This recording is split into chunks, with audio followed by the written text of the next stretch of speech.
el día de hoy la oportunidad de estar enfrente de su palabra, de contemplarla, de meditar, de ver lo que el Señor tiene para con nuestra vida. Y el relato, la historia que vamos a ver el día de hoy es algo muy especial.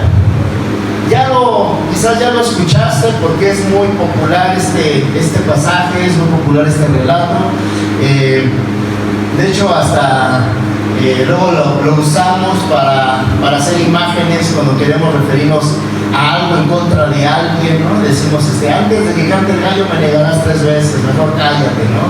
Y hablamos de fidelidad y todo ese tipo de cosas. Y claro, es el pasaje donde Pedro niega a Jesús. Lo vamos a revisar y es algo muy, lo digo, especial para nuestro corazón, porque vamos a observar no solamente el clásico relato de que sí, obviamente, pues nosotros nos parecemos mucho a Pedro, ¿no? O no sé tú, pero yo cada vez que leo la escritura, que leo los evangelios y veo a Pedro, cómo era su comportamiento, cómo era lo que él manejaba, lo que él hacía, realmente me doy de saltos y de golpes, porque observo que este brother era lo que los psicólogos consideran un primario, ¿no? Aquel cuate que hace las cosas y después las piensa, ¿no? Así, no sé si recuerdas, ¿no? Así, por ejemplo, oye, ya estaba dentro del agua y, oye, yo sabía nadar o no. ¿Por qué estoy en medio del agua? Se reaccionó de repente y su fe se fue para abajo junto con él. Aquel que de repente le dice al Señor, bueno, el Señor dice, te voy a lavar los pies, y dice, no quiero que me laves nada, y de repente sí. O sea, es ese cuate que hace las cosas, se avienta, reacciona y ya después como que la piensa así de, ups, no tenía que haber reaccionado así, ¿no? Y vamos a ver a este personaje llamado Pedro, y vamos a ver este pasaje lo puedo decir así, tan cruel, tan ruin, y que estoy seguro que el Señor va a traer un convencimiento a nuestro corazón de pecado y de juicio y de justicia. La plática se llama, ahí no se ve completo, frente a las brasas. Le iba a poner Pedro a las brasas, ¿no? Pero como que no iba a rimar. Entonces, frente a las brasas, ¿por qué? Ok, lo voy a explicar. Y vas a decir, bueno, ¿qué tiene que ver el título de las brasas con el pasaje? Tiene mucho que ver, porque en este pasaje, cuando el Señor ya está preso, ya está siendo juiciado por los fariseos, realmente pudiéramos meternos al juicio de Cristo cuando es presentado ante el concilio, ante la casa de Anás, de Caifás, todo ese tipo de proceso que vive. Realmente es un proceso tan corrupto, tan ruin, tan bajo, porque el Señor de manera legal tenía que haber sido puesto en libertad, ¿sí?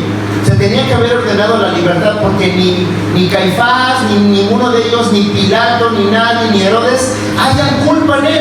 O sea, no había ningún delito en él. La escritura se cumple. Claro, los fariseos empezaron a encontrar o querían sembrar testigos falsos, pero a la verdad no eran testigos tan falsos, porque al final afirmaban algo que Jesús sí había dicho, ¿no? Y Jesús estaba enfrentando este juicio. Jesús estaba enfrentando este concilio delante de sus trasquiladores, porque ya estaba en este proceso en que iba a entregar su vida en manos de los pecadores para salvación de ellos. No sé si se entienda, ¿sí?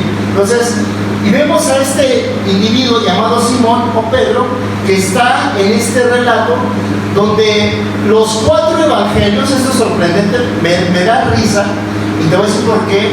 Porque los 4 evangelistas queman a Pedro, ¿no? Así de que, ¿no querías que se enteraran de este hecho? Pues los 4 lo queman, ¿no?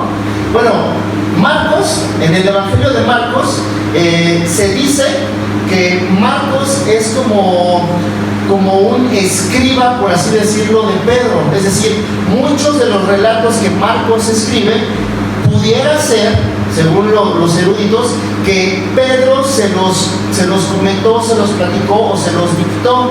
Pudiera ser.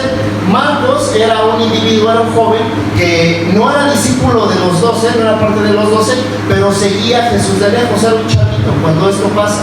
¿Sí? Mateo también lo narra, Juan lo narra, la negación de Pedro, y Lucas, que tampoco es uno de los 12, que posteriormente viene a hacer todo este proceso de investigación, narra de igual forma la negación de Pedro. O sea, si había algo que ocultar sobre este relato, no pudo ser, porque los 4 fueron bien chismosos y lo quemaron a Pedro, ¿no? Pero vamos a ver qué importante es que este relato haya sido puesto en esta escritura, en los evangelios. Así es que acompáñame al libro de Mateo y vamos a revisar el capítulo 26. Vamos a revisar los primeros versos, que es del 69 al 75. Yo te quiero pedir que abras tu corazón a lo que vamos a leer, ¿va? Dice: Pedro estaba sentado fuera en el patio y se le acercó una criada diciendo: tú también estabas con Jesús el Galileo. Mas él negó delante de todos diciendo: no sé lo que dices. Saliendo él a la puerta, le dio otra y dijo a los que estaban allí: también estaba con Jesús el Nazareno. Pero él negó otra vez con juramento: no conozco al hombre. Un poco después, acercándose los que por allí estaban, dijeron a Pedro: verdaderamente tú eres de ellos, porque aún tu manera de hablar te descubre. Entonces él comenzó a maldecir y a jurar: no conozco al hombre, y enseguida cantó el gallo. Entonces Pedro se acordó de las palabras de Jesús que le había dicho: antes de que cante el gallo, me negarás 3 veces. Y saliendo fuera, lloró amargamente. Vamos a orar. Padre, en el nombre de Jesús, hoy te damos las gracias por tu palabra. Hoy te pedimos, Señor, que tú descubras nuestro corazón, Señor, que tú puedas abrir nuestra mente, nuestro corazón, todos nuestros sentidos a tu palabra, Señor, que hoy nos permita cerrar la puerta a cualquier distracción de allá afuera, a cualquier tentación que estemos cargando, inclusive a cualquier situación de pecado, porque si hoy nos permites llegar es porque creemos que tú nos puedes sanar, que tú eres el único. No solamente lo creemos, estamos seguros que tú eres el único que puede traer sanidad completa a nuestra alma, sanidad completa a nuestro corazón. Padre, en el nombre de Jesús, te queremos pedir de manera humilde que tú puedas escudriñar nuestro corazón a través de tu Santo Espíritu. Espíritu Santo, te pedimos que tú nos redarguyas del juicio, de pecado y de justicia, Señor, y nos puedas convencer de este pecado, Señor. Inclusive nos puedas corregir del mismo, Padre. Te amamos, te bendecimos, te glorificamos a ti, Santo Espíritu de Dios, y te pedimos, Espíritu Santo, que tú tomes el control absoluto, Señor, que seas tú hablando a nuestras vidas, que seas tú dando instrucción a nuestras vidas. Te amamos, te bendecimos a ti, mi Dios, en el nombre de Jesús. Y Camino de Viento dice: amén. Bueno, entonces es este relato donde Pedro está negando a Jesús. Y esto está interesante porque vemos cómo, te lo decía el título, Pedro se está calentando. Hacía mucho frío en la madrugada. Eran cerca de las 3 de la mañana más o menos allí en Jerusalén, ese día viernes, no se sabe la fecha exacta, más o menos, ya te lo había dicho, son por los tiempos de Pascua, pero hacía bastante frío y él estaba calentándose en unas brasas, ¿sí? Dice uno de los evangelios que había unas brasas que los soldados, las personas que estaban ahí en ese patio, pusieron esas brasas mientras el juicio de Jesús se estaba llevando a cabo. Había personas allá afuera, o sea, fue todo un movimiento político inclusive, o sea, fue algo que realmente resonó. Si tú puedes leer la historia, o sea, no la Biblia, sino la historia, te vas a topar con que Jesús fue real.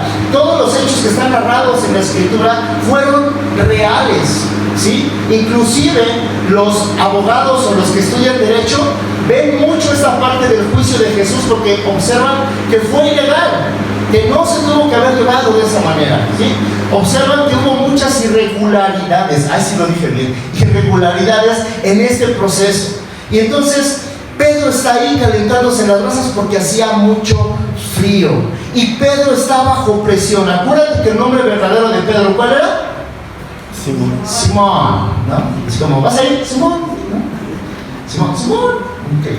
Era Simón. Simón era hijo de Jonás. Acuérdate que esta palabra de Simón, hijo de Jonás, Juan, hijo de Zebedeo, este de hijo de era como el tipo del apellido. Antes no había apellido de Hernández, Gutiérrez, todos esos, no había, qué bueno, no había ese tipo de apellidos, ¿no? Entonces ellos decían para identificarse, yo soy Luis, hijo de Arturo, ¿no?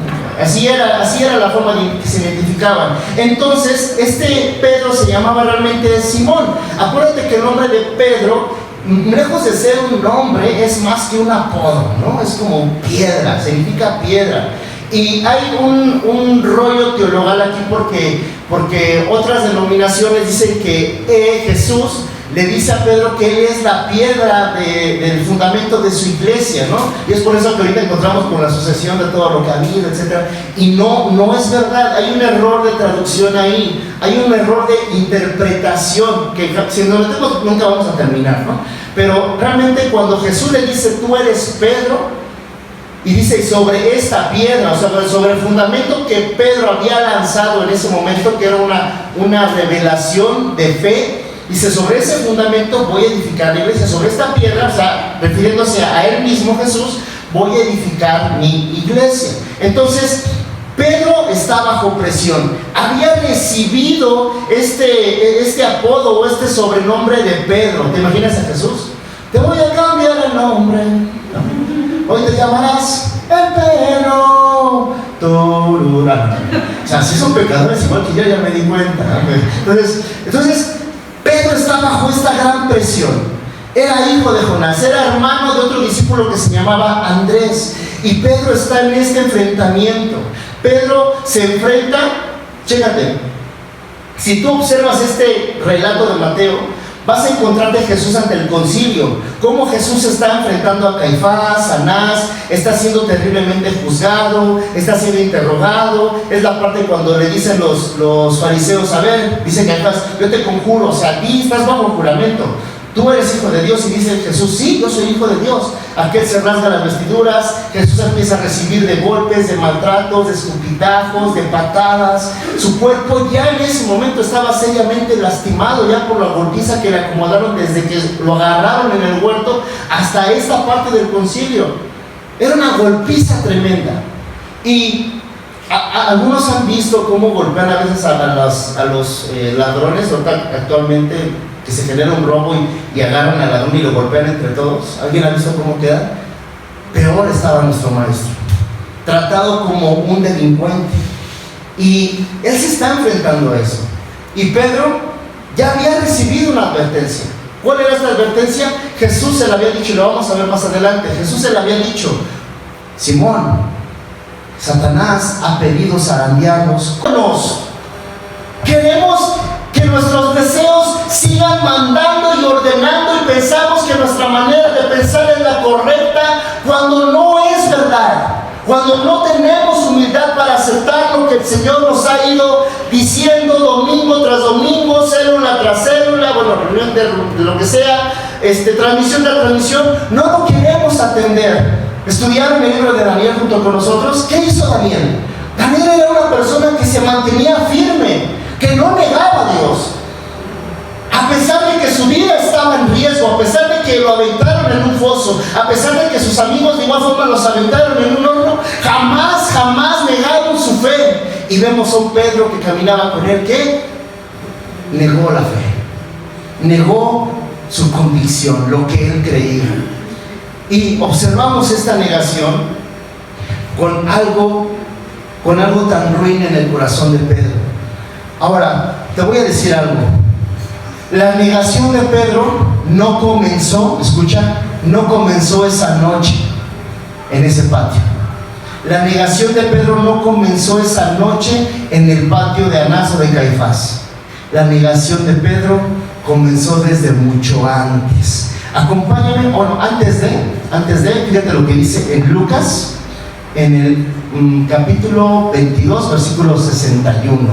Dice, Entonces, escucha, vuelto, dice, miró a Pedro, y Pedro se acordó de la palabra del Señor que le había dicho: antes que el gallo cante me negarás 3 veces. Y Pedro, dice que saliendo fuera lloró amargamente. ¿Qué pasó? Pedro se topó con la mirada de Jesús. ¿Te ha pasado?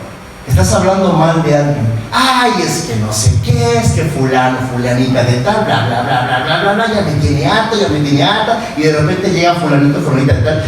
Ay, fulanita de tal, ¿cómo estás? ¿Ves? O sea, ¿a poco no es un corazón hipócrita, no?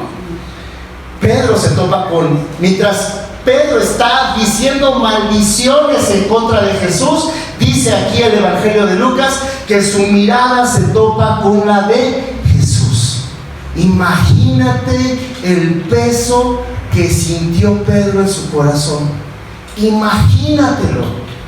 Decir, es que yo no conozco a ese maldito, no conozco a ese quién sabe qué, y voltea y ve a su maestro que unas horas antes le lavó los pies, que unas horas antes le dio vino y le dio pan, ¿no? Ve frente a frente a su maestro que lo acompañó muchas veces a sanar a los paralíticos, a los ciegos, a los leprosos. Ve a su maestro que dio una enseñanza y vio cómo sus manos multiplicaban panes. Vio esa negación frente a frente con su maestro.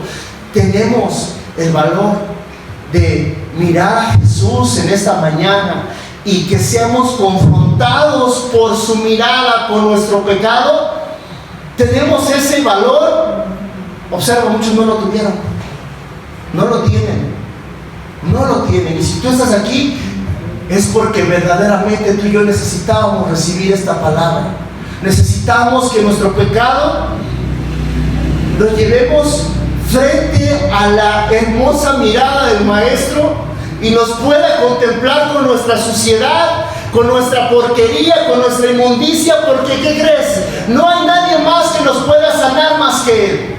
Y Pedro en este momento dice que lloró amargamente, y te lo vuelvo a repetir: los pequeños actos de rebeldía y de arrogancia que tenemos nos pueden estar llevando el día de mañana a negar a Jesús completamente. Fíjate lo que dice en Mateo 16:23. Dice: entonces Pedro, tomando parte, comenzó a reconvenirle. La negación de Pedro no comenzó esa noche. La negación de Pedro no comenzó ese día. No comenzó cuando Jesús se lo anunció. La negación de Pedro comenzó desde pequeños actos de arrogancia y de rebeldía que Pedro tuvo con el Maestro, que Pedro tuvo con sus ¿cómo se dice? ¿Con discípulos? Con sus consiervos, con sus compañeros, con sus amigos. Desde ahí comenzó la negación de Pedro. Ya el resultado de lo que pasó esa noche fue el resultado de todo lo que Pedro había pasado. ¿Qué es el resultado de qué? De un corazón herido, de un corazón que busca sobresalir, un corazón que busca importancia, que busca poner sus puntos y sus maravillosas opiniones delante de todos, y cuando no es seguido se enoja y se frustra, ¿no? Y chilla, ¿no? Primero viene orgulloso y después así es la arrogancia, así es el orgullo. Y Pedro está en esta escena, 16:23, porque dice que entonces Pedro tiene esta motivación, dice que reconvence a Jesús, quiere reconvencer a Jesús. Dice, comenzó a reconvenirle diciendo: Señor, ten compasión de ti. Cuando Jesús les había dicho: yo voy a tener que morir en manos de los pecadores para la salvación de ustedes, y empieza a decir eso, y Pedro dice: no, Señor, con un corazón salamero, o sea, un corazón ahí medio rogón, medio así. Ay, no, ¿cómo crees que tú? Dice, comenzó a reconvenirle: Señor, ten compasión de ti, en ninguna manera esto te acontezca. O sea, ¿cómo crees que tú vas a pasar por eso? Dice, pero él, volviéndose, dijo: quítate delante de mí, Satanás, me eres tropiezo, porque no pones la mira en las cosas de Dios, sino en las cosas de los hombres. Ya no le dice a Pedro. Si tú lees este pasaje en Mateo 16:23, versículos antes, le dice Pedro: tú eres el Cristo, tú eres el enviado. Tienes la revelación, Pedro. Le dice Jesús: eso no te lo reveló carne ni sangre, sino mi Padre que está en los cielos. Y abajito empieza esto. Empezó a reconvenir a Jesús. No, que nada te pase. Y tú y yo a veces somos esas personas. Porque a veces tú y yo disfrazamos nuestros motivos egoístas, disfrazamos nuestros motivos equivocados y les ponemos una mascarilla buena. Ay no, Jesús, ¿cómo crees? Inclusive hasta puede sonar nuestra voz de piedad, ¿no? No, Señor, es que yo creo que esto debe de ser así, ¿no? ¿Cuántas veces eso nos envuelve en la mentira? Por eso le dice, quítate delante de mí, Satanás. Detecta que eso es una hipocresía de parte de Pedro. Pero ya no era Pedro. ¿Quién era?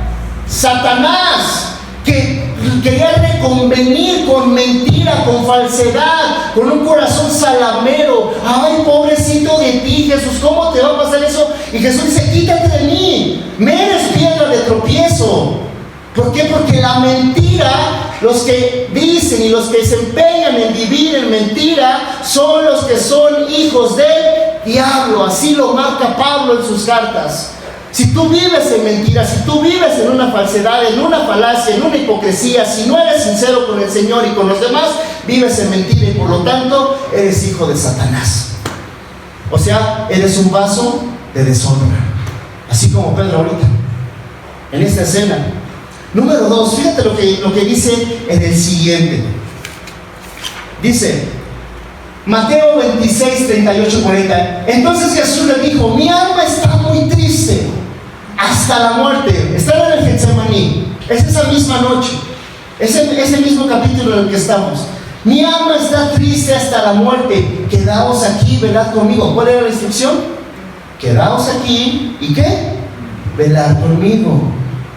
¿Qué hizo Pedro? Dice, yendo un poco adelante, se postró sobre su rostro Jesús, orando, diciendo, Padre mío, si es posible, pase de mí esta copa, pero no sea como yo quiero, sino como tú. Jesús estaba viviendo una aflicción tremenda. Jesús sabía que no era el tiempo de dormir, no era el tiempo de estar en la lenta, era el tiempo de orar, de velar, porque se venía una guerra sobre su cuerpo. Soportar toda la maldad, la injusticia, soportar todo el pecado en su cuerpo. Obviamente no lo quería pasar en su carne, siendo 100% Dios y 100% hombre, no lo quería vivir. Por eso se lleva a estos tres, a Jacobo, a Pedro, a Juan. Y por eso le dice, a ver, le dice a Pedro, ponte la pila, ponte a orar y ponte a velar, no se duerman. Ahorita vengo, voy a orar, porque él estaba en una aflicción. ¿Y qué hace Pedro? Vino luego a sus discípulos y los selló, ¿qué? Durmiendo. Imagínate a Jesús. Pues, ¿qué dije? Pues, ¿qué instrucción di?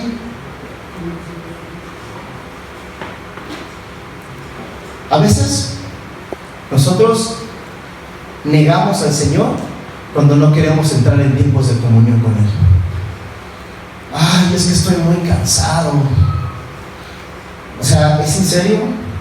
Ay, es que, bueno, ya hasta la misma iglesia te abrió un espacio para que reflexiones y ores a las 6 de la mañana, miércoles y viernes. ¿Lo sigues? No. Somos de los que, ¡pum! Ay, no me gusta cómo oras, te cuento de loca. Para que vean que estoy conectado ya. Y te vuelves a dormir, ¿no? Porque por nuestra carne no le gusta orar. ¿Es una forma de negar a Jesús? Claro que sí. La negación de Pedro, te lo vuelvo a repetir, no son estas tres. Aquí está una de ellas. Dice, los halló durmiendo y dijo a Pedro, ¿así que no habéis podido velar una hora conmigo? Fíjate lo que dice en el siguiente, Mateo 26, 31 y 35. Pedro corrige a Jesús. Hazme el favor, ¿no? Pedro corrige a Jesús. Dice, entonces Jesús le dijo, todos vosotros os escandalizaréis, si lo dije bien, de mí esta noche, porque escrito está, heriré al pastor y a las ovejas del rebaño serán dispersadas, pero después que haya resucitado iré delante de vosotros a Galilea. Respondiendo Pedro, ¿qué le dice? Aunque todos se escandalicen de ti, ¿yo qué? Nunca me voy a escandalizar. Fíjate lo que continúa diciendo. Dice, Jesús le dijo: de cierto te digo, esta noche antes de que el gallo cante, me negarás 3 veces. Pedro le dijo: aunque me sea necesario morir contigo, no te negaré. Y todos los discípulos también decían: no, sí, yo tampoco, Señor, no, sí, yo también, ¿no? ¿Se te ha pasado? Yo creo que sí lo has vivido, ¿no? Yo voy a estar contigo porque tú eres mi hermano, tú eres mi hermana, pastores, yo los amo, ay, amigos, ay, no sé qué, ¿no? Con ustedes hasta el fin del mundo, ¿no? Y son los primeros que cuando los abrazas agarran un cuchillo y ¿no? Y no te quieras aquí. O así, oye, ¿por qué está viendo chueco? Pues es que no saludé fulano de tal, ¿no? Somos esos, pero ¿qué crees? También hemos sido esos, los que como Pedro decimos: sí, yo voy a estar ahí. Y no es cierto, porque no tenemos una convicción propia, una convicción fuerte. Pedro dice que está corrigiendo a Jesús. No, ¿cómo dices eso? No, debe de ser como de esta manera. Hay momentos en que nosotros buscamos sugerir a Dios en cómo debe de actuar en nuestra vida. ¿A poco no? Señor, nos acercamos a orar. Señor, yo te pido que me enseñes, Señor, a depender más de ti. Esa es tu oración.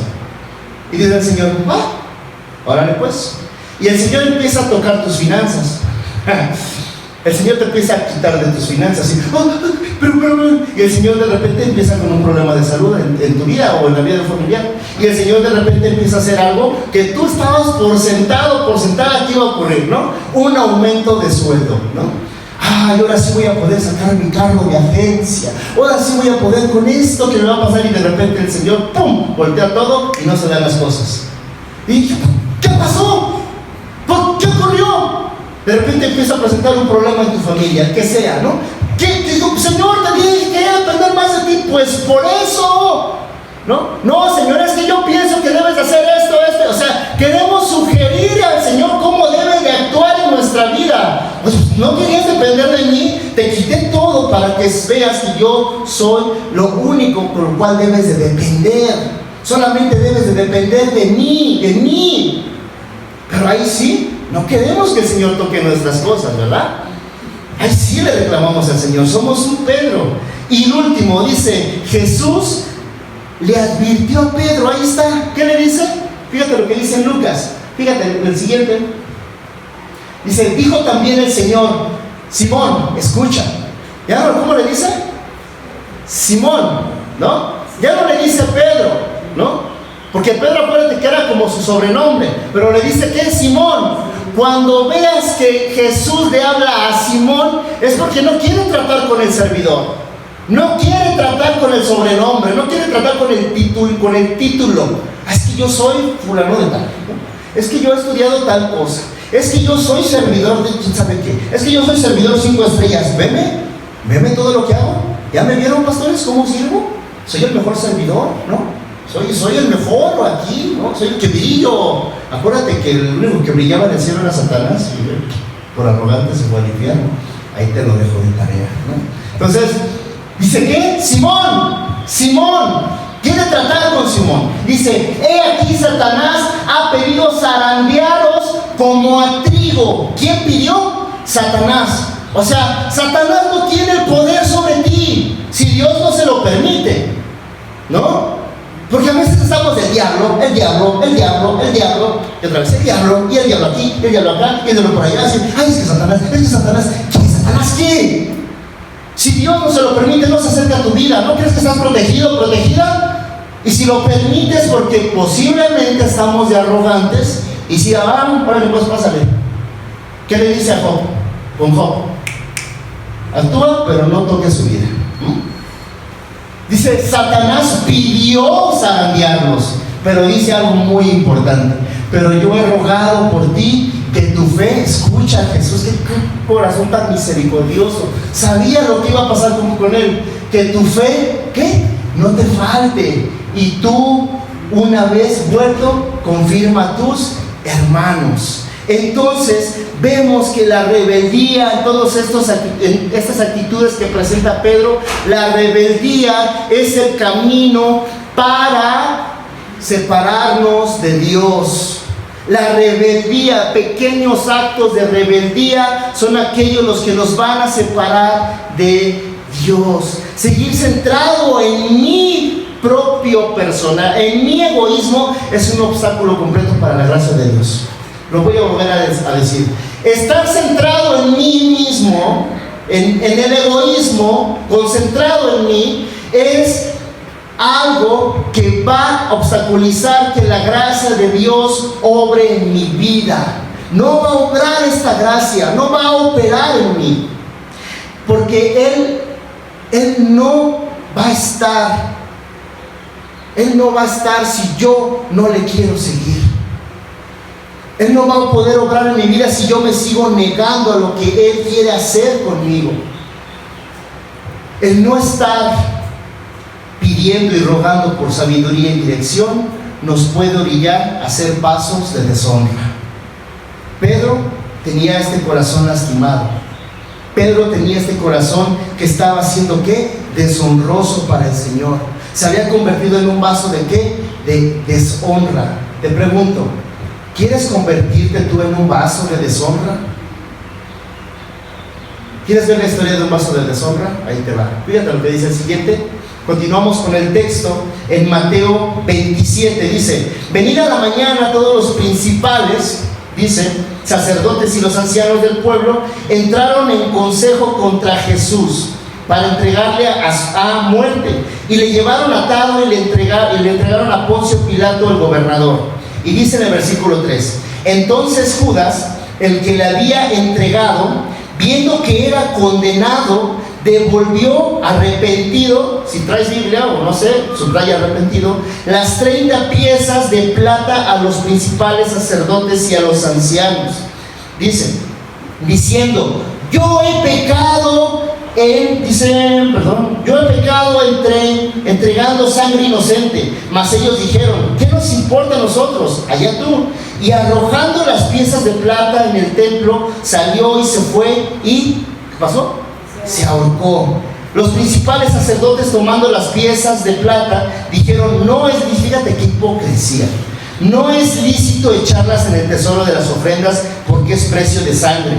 Y después, o sea, ellos mismos sugirieron que Jesús fuera entregado. Ellos mismos aportaron las 30 monedas de plata, que en nuestra actualidad serían cerca de 9,000 euros, que en pesos son 196,000 pesos, lo que costó entregar a Jesús en nuestra moneda.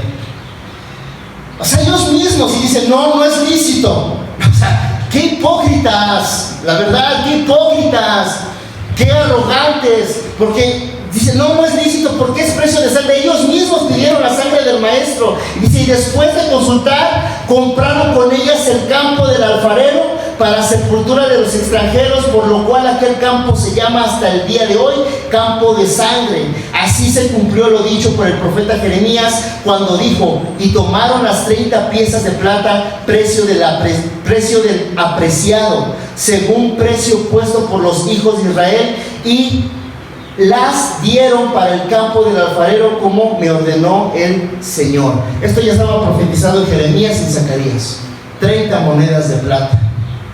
¿Se compraron qué? ¿Qué hicieron estos? Compraron un terreno donde justamente se ahorcó Judas. En Hechos nos dice que Judas se ahorcó, y posiblemente la rama donde se llevó a ahorcar quizás se desplomó, se cayó, y su cuerpo fue partido a la mitad. Se le salieron todas las tripas y las entrañas a Judas. ¿Por qué ponen esas caras? Eso pasó con Judas. Y bueno, ¿por qué tocamos a Judas? Estamos hablando de Pedro. Porque Judas realmente se arrepintió. Dice la Biblia que se arrepiente, pero observa que no es así. Porque el verdadero arrepentimiento me lleva al cambio de mente. El verdadero arrepentimiento me lleva a Cristo, me lleva a seguir su convicción, me lleva a no negar de la fe. Eso es el verdadero arrepentimiento, el cambio de mentalidad. Entonces realmente no se arrepintió. La palabra que se utiliza aquí en arrepintió, cuando habla de Judas, se sugiere en el griego que significa remordimiento.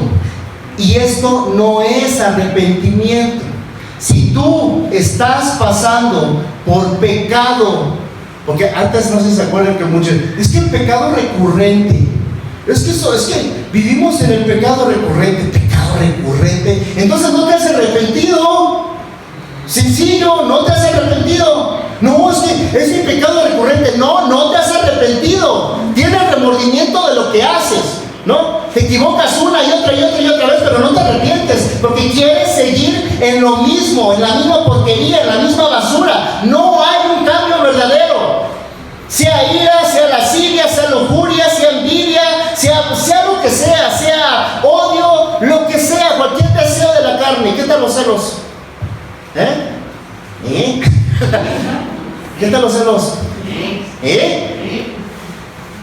Es un deseo de la carne, ¿no? Es un deseo de la carne. Entonces, no hay un arrepentimiento. ¿Qué es lo que tenía Judas? Era remordimiento, así de... Porque en ese momento Satanás ya sale de él, ¡fum! Dice, ¿y ahora qué hago? Vendí al maestro y le llega este remordimiento que pensaba que con regresar las monedas ya no iba a pasar así. Por eso el remordimiento va y hace que se cuelgue, ¿sí? No había un corazón sano en Judas tampoco, porque al final Pedro y Judas lo traicionaron. Sí, vemos a Judas como, pero Judas también lo traicionó y Pedro lo traicionó igual.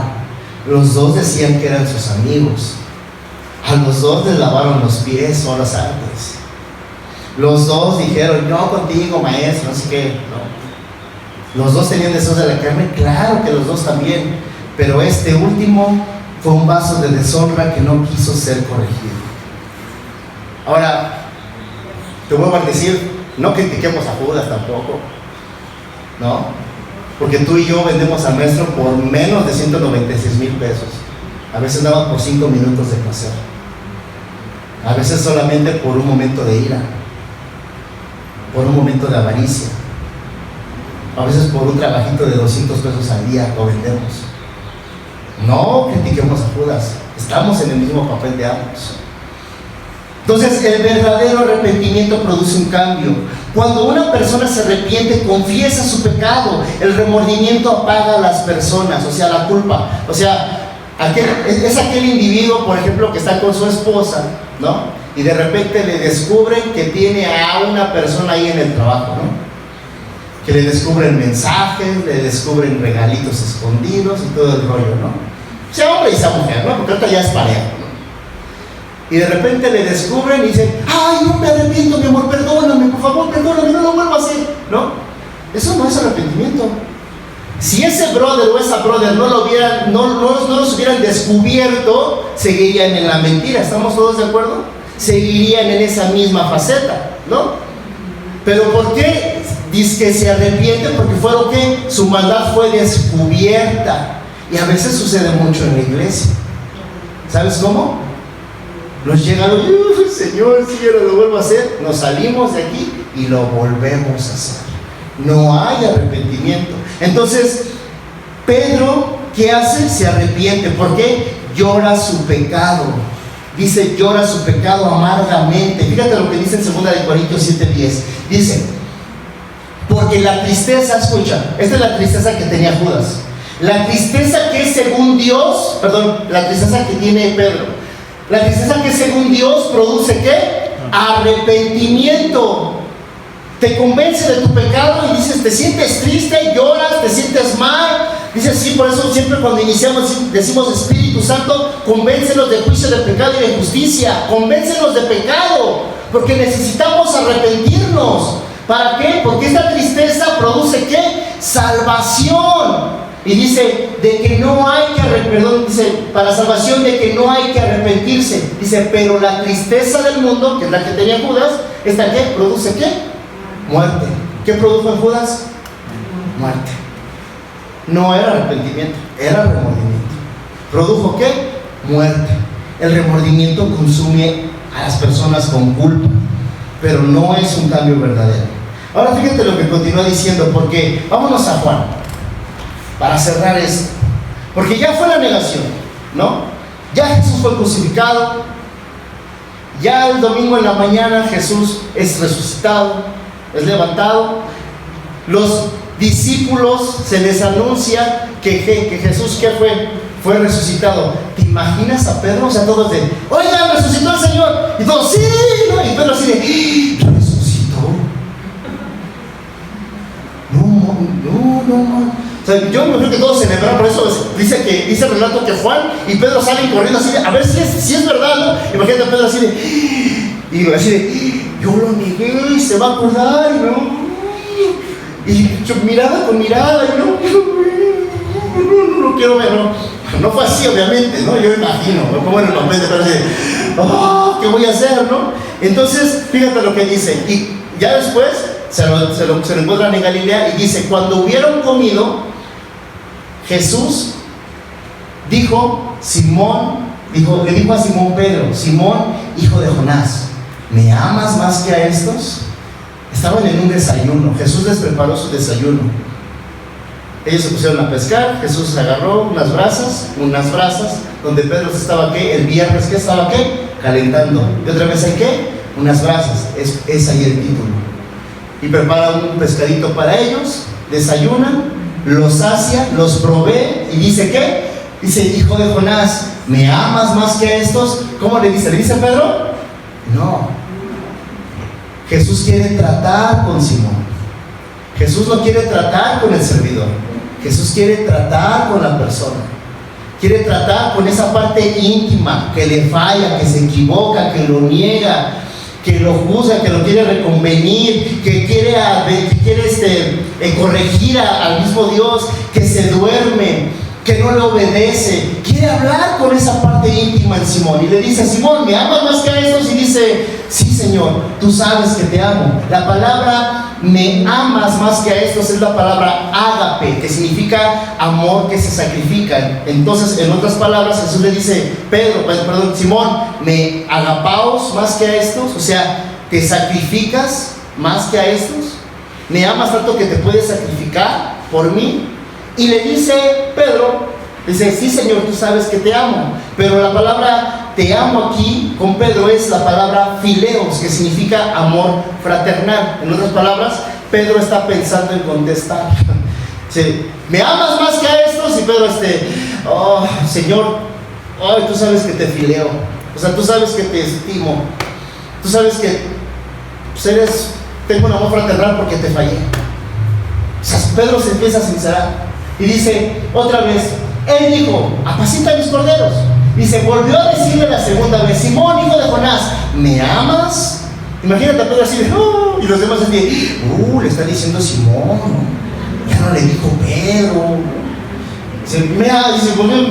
Dice Pedro, le respondió, sí, Señor, tú sabes que te fileo, que te estimo. Le dijo, pastorea mis ovejas, ¿no?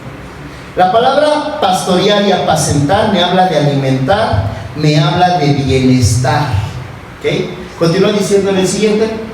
Dice, de cierto te digo que cuando eras más joven te ceñías e ibas donde querías, mas cuando ya seas viejo extenderás tus manos y te ceñirá otro y te llevará a donde no quieras. Esto dijo dando a entender con qué muerte había de glorificar a Dios. Dicho esto, añadió, sígueme. Todos tenemos a quien pastorear. No nada más el pastor Miguel y la pastora. Todos los que estamos aquí sentados tenemos a quien apacentar y a quien pastorear. Hijos, mamá, papá, hermanos, ¿sí? O sea, esposo, esposa, todos tenemos a quien apacentar y a quien pastorear. Todos. La pregunta es, te lo decía la definición de apacentar y de pastorear, es una palabra de bienestar. ¿Le causas bienestar a las personas que te rodean? ¿Hay bienestar de ti para con los demás? Porque eso es apacentar. En tu trabajo, ¿apacientas a las ovejas del Señor? A las que son incrédulas. Yo esta semana tuve una prueba muy fuerte en el trabajo.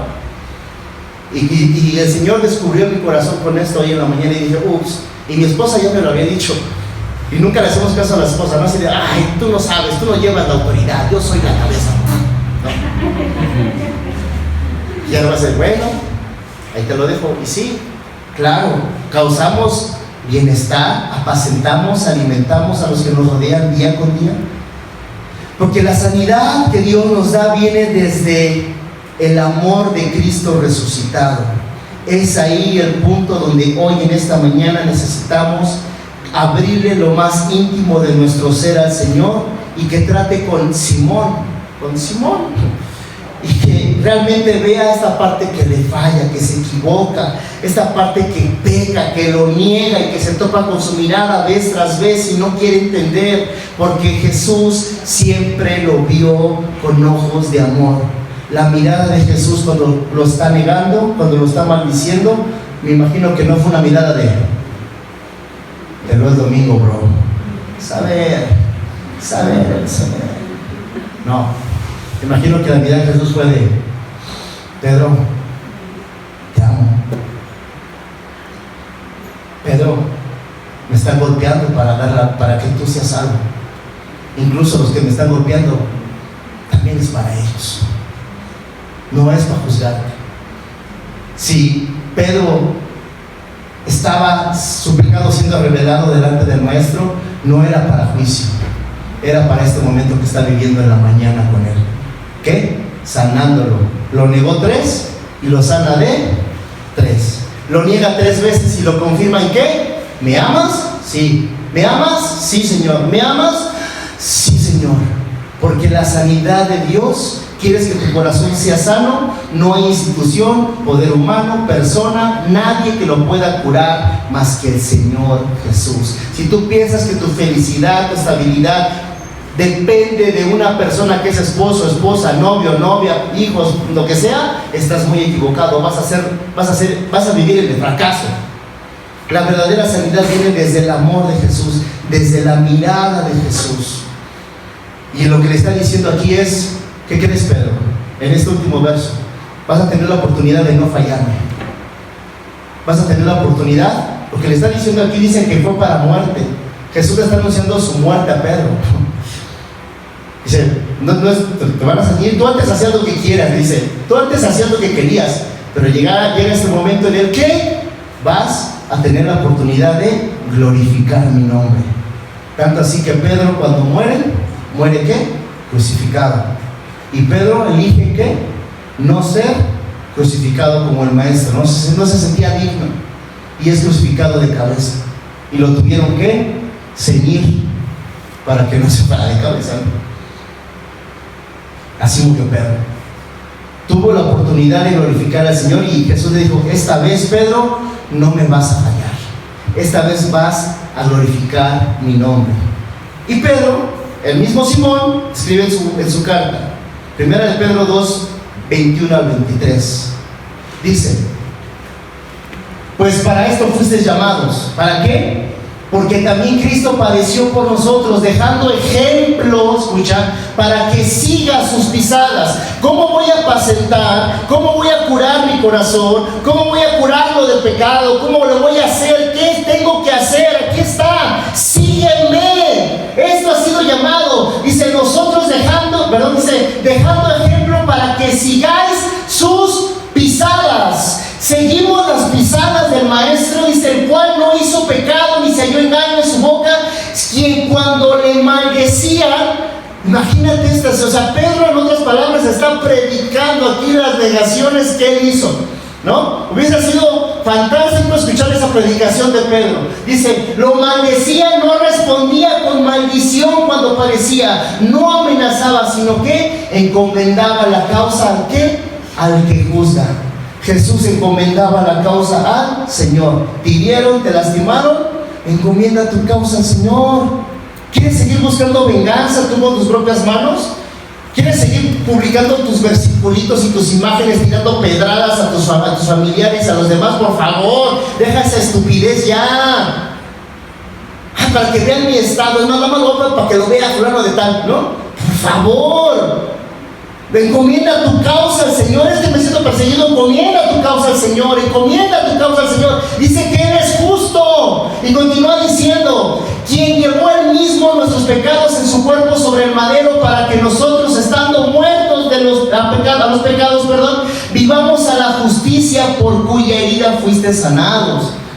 Dice: porque vosotros erais como ovejas descarriadas, pero ahora habéis vuelto al pastor y obispo de vuestras almas. ¿Quién es? No habla del mismo. No habla de yo soy el obispo, no. ¿Quién es el obispo? Jesús. Ve el siguiente video, por favor, porque es lo mismo que ya vimos, pero cuando lo estés viendo, no veas al actor ni nada de eso. Cuando veas esta escena, ponte tú en ese lugar. Imagina qué estaría haciendo su hijita que está aquí sentada en ese mismo lugar, o qué estaría haciendo su hijito que está sentado ahorita escuchando esto en ese lugar. ¿Qué estuviera haciendo si realmente me hubiera tocado la misma escena? ¿Cómo la hubiera vivido yo? ¿Qué hubiera pasado yo? ¿Qué hubiera hecho yo? Así es que el Señor en esta mañana nos trae algo principal, una reflexión a nuestro corazón. Vela.